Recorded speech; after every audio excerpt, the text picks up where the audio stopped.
Good afternoon, everyone. Thank you for joining me today. I would like to start by asking you one question. Reflect on a time when you had to make a tough decision. It might be in your personal life or might be for some of you in your professional life. Now, think about how you approach that decision. Have you ever felt torn between two clear options? Or did you feel there is only one right way or wrong way to proceed? I grew up in a small below middle class family. I was fortunate to study in Navodaya Vidyalaya, which offered me glimpse of opportunities, but somewhat kept me separated from my family. I was never exceptional in school like many of you folks. I barely passed my exams. My focus was more on the games and the weekends rather than the future aspirations. But as I finished my 12th standard, I found myself on the crossroad. I was in need to find a path that would lead to employment quickly. And like many other folks in my time, I started looking at a lot of classifieds. And I figured out there are options in multimedia. And they were claiming a salary up to 1 lakh. Wow, I felt really happy. That time I was not knowing much about big institutions like IIT or NID. And even there was no one to guide me also.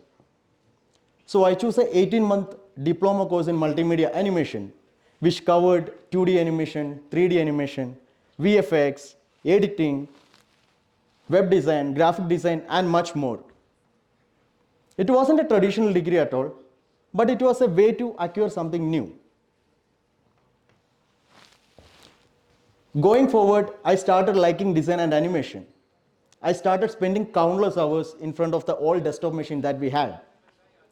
I reached each and every day early to our college to reserve the best equipment available, which was a Windows machine which had 2 GB RAM and 256 MB graphics card. And today with such specs, by the time your 3D animation software loads, you will be able to make a grocery order and it will be delivered. Initially, I dreamed of becoming a VFX artist or a film editor. Even I ventured into famous film studios in Chennai. But I found the reality that entering into film field is not that easy. Also, I found a sad reality that the 1 lakh salary was annual, not monthly. Very sad. But instead of sticking to just one path, I choose to be pivot. When many of my friends, when they moved towards animation and graphic design, I chose web design because that was booming at that point in time. At the age of 20, I landed in my first job. And from there, each and every company that I have worked for, from design agencies to housing to Swiggy to Bounce and now Third Way Coffee, taught me valuable lessons. My career journey is about continuous growth rather than the binary outcomes like success or failure. Over this time, I started looking at users' problems with more empathy. You might be wondering how binary thinking and empathy are connected, right? Well, in a first glance, both of these things seems to be different. One is about making clear-cut choices, while the other one is about understanding users' emotions and needs. And while coming to design process, both are correlated. Let me tell you one example of one of the most overlooked yet impactful innovation in the field of automotive industry, the windshield wipers. In 1902, Mary Anderson, she was a real estate developer, was visiting New York City. It was a snowy day and she found something peculiar. The car drivers often stop their car, get out, and clear the snow and ice from the windshield. And it was not only time consuming but was dangerous also. What Mary set her apart was her ability to find a user's problem.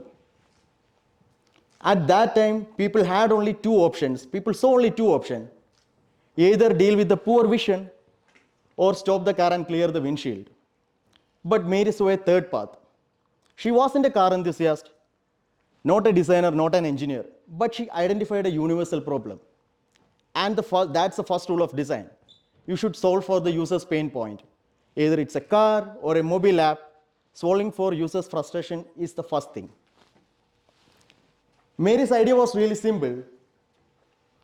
It was a lever controlled a rubber blade outside, which was clearing the windshield. And over these years, the basic premise remained the same. A lot of innovation has been happened. Now we have intermittent wipers to rain sensing technology as well. When we were working in Bounce, when I was working in Bounce, we used to face a lot of issues this way. And for those who don't know what is Bounce, Bounce known for its dockless scooter rentals. Customers were able to pick up and scooter the drop anywhere in the city. We were providing a convenient and much affordable mode of transportation in a city known for its traffic, Bangalore. Bangalore, it's a city where people travel 60 minutes to cover a distance of 4 or 5 kilometers. And that to build an app that delivers grocery in 10 minutes. There is a famous tweet about Bangalore, might be some of you have heard. It's called the Bangalore dating tip. Does anyone know what is that? It says, try meeting earlier and commute your favorite sport together on a peak traffic hours so that you will get more time to spend together and understand the anger level of the other person.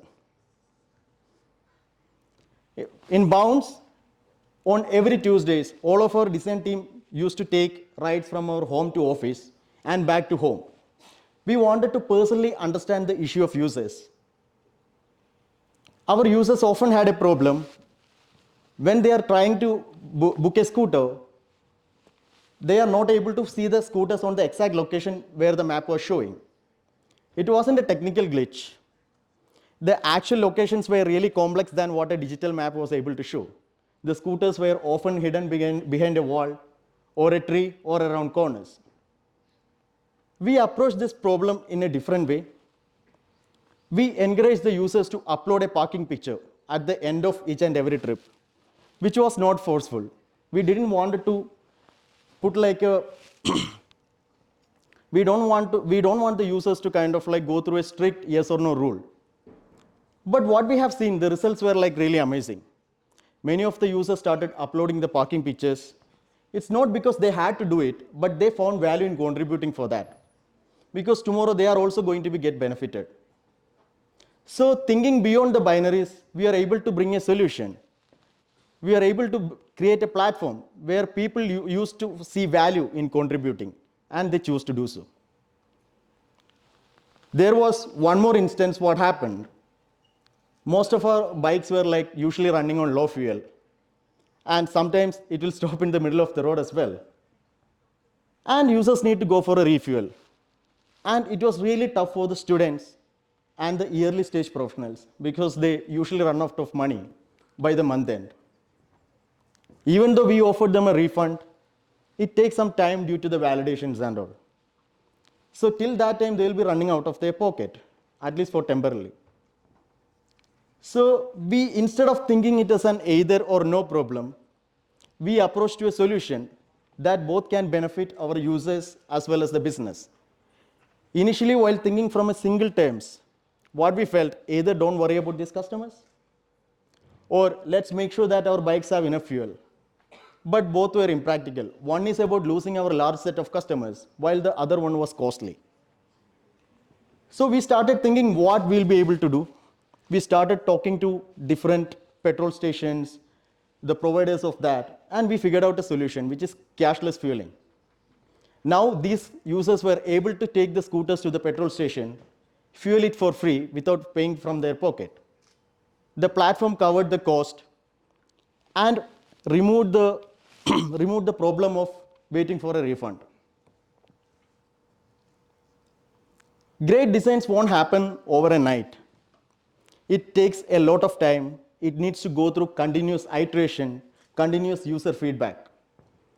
And I hope everyone will be using Facebook here, right? And have you know how the Facebook like button has been evolved?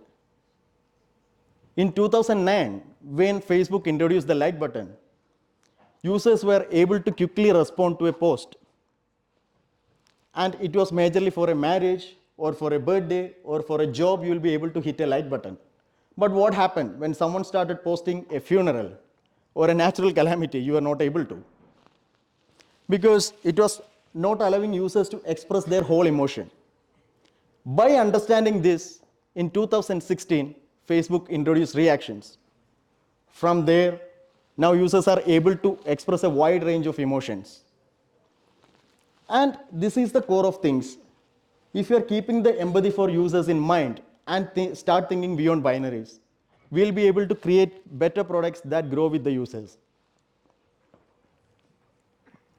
And binary thinking, it's a natural process for any human. That's how our thought initially works. It's useful in some context, but while coming to design, where our process is to create meaningful experiences, binary thinking often fails. For this, we need to challenge our assumptions, question our decisions, and we need to be open to new ideas. By doing so, we'll be able to create better products that grow with the users and make a positive impact on the world. Thank you. I'm Sarun. I craft experience that matters.